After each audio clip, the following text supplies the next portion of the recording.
Мукыр аңчысы Семей шаарынын айланасынан табылган археологиялык баалуу табылганы адистер дал ушундай аташты. Ал эрте коло дооруна тиешелүү деген божомол бар. Эскерте кетсек, адам сөөгүнүн калдыктарын үстүбүздөгү жылдын буг айынын аягында Мукыр дарыясынын жээгинен Прииртышья чөлкөм таануучулар коомунун мүчөлөрү табышкан. Божомол боюнча аңчы жаз айларында жардан кулап каза болгон. Адам сөөктөрү менен кошо жылкынын да калдыктары табылган.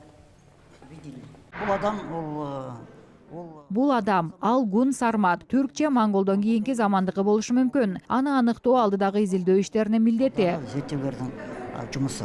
Бронзы при нем не было. Мукыр аңчысынан табылган жер пластина эрте коло доорун көрсөтөт. Менин оюмча, ага болжол менен 3-4 миң жыл болгон. Бардык археологиялык казууларды изилдөө үчүн Алматы шаарындагы Алкей Маргулан атындагы институтка жиберебиз.